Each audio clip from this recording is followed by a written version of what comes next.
Magandang araw mga bata! Sa Araling Panlipunan 2 ay nasa Quarter 1, Week 7 na po tayo. Ang tatalakayin natin sa linggong ito ay tungkol sa kapaligiran at uri ng panahon sa ating komunidad. Naglalaman ang aralin na ito ng mga kaalaman tungkol sa panahon at kalamidad na nararanasan sa sarili nating komunidad. Alam mo ba kung ilang uri ng panahon na ating nararanasan sa ating bansa? Kung ang sagot mo ay 2, tama ka. Meron tayong 2 uri ng panahon sa ating komunidad. Una ay ang tag-init. Ito ay nararanasan mula Nobyembre hanggang buwan ng Abril.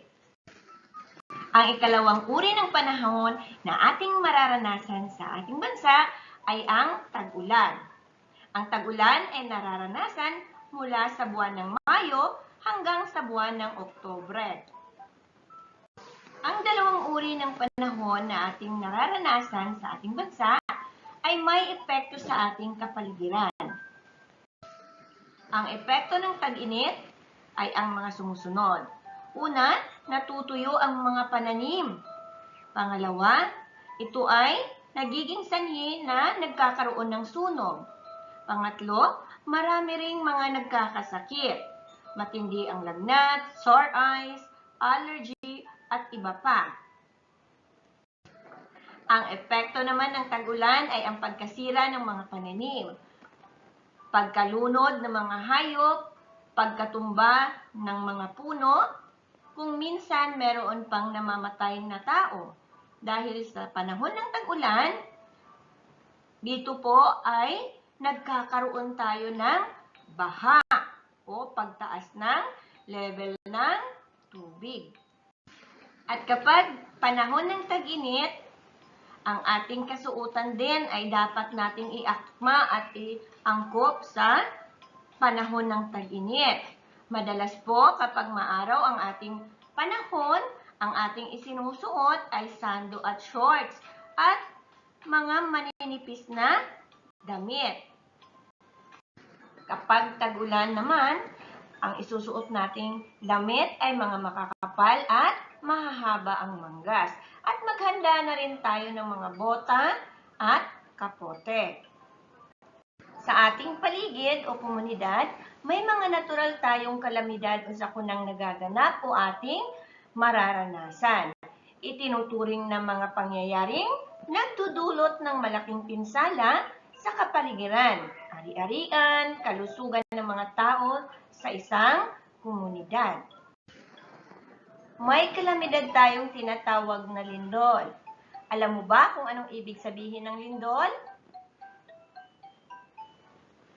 Kung ang binanggit mo ay ang biglaang pagyanig ng lupa o paggalaw ng lupa dala ng aksyon ng bulkan, tama ka.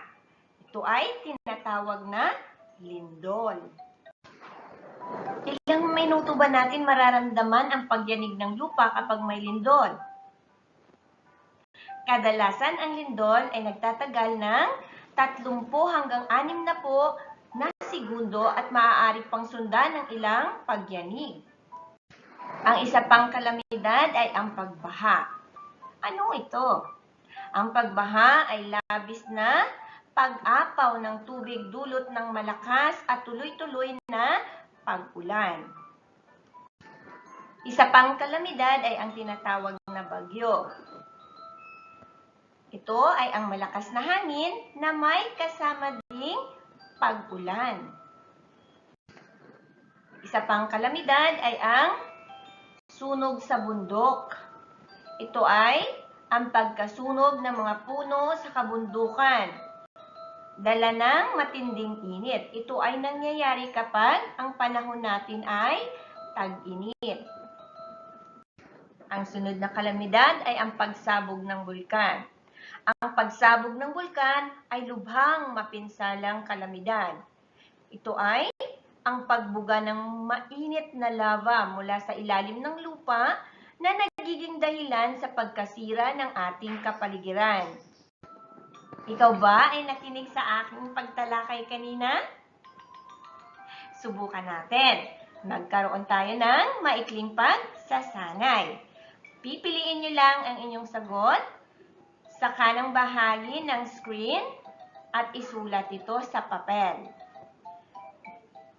Pipiliin nyo kung ito ay ang tamang ipinapahayag ng pangungusap. Pwede mo ring i-post ang video kapag hindi ka pa sigurado sa iyong sagot para bigyan ng sapat na oras ang iyong sarili na pag-isipan ang sagot. Okay. Handa na ba?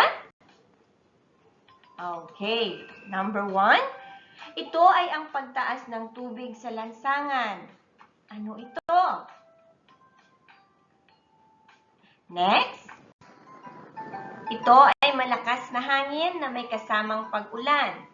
Ano ito? Next.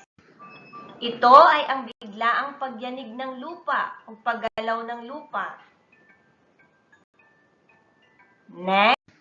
Ito ay panahon na nararanasan mula sa buwan ng Mayo hanggang sa buwan ng Oktubre.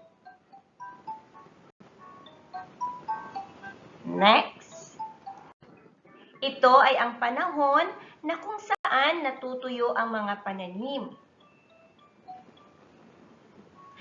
Ayan, binabati kita, natapos mo ang ating pagsasanay. Handa ka na bang itama ang iyong mga sagot? Heto na ang mga tamang sagot. Itugma ang iyong mga sagot na nakasulat sa iyong papel. Kung kaparehas ng nasa screen, lagyan ng check. Congratulations! Tandaan, mayroong dalawang uri ng panahon sa mga komunidad ng ating bansa. Ito ay ang tag-ulan at ang tag-init. May mga natural na kalamidad o sakunang nagaganap tulad ng lindol, baha, sunog sa bundok, bagyo, pagsabog ng bulkan.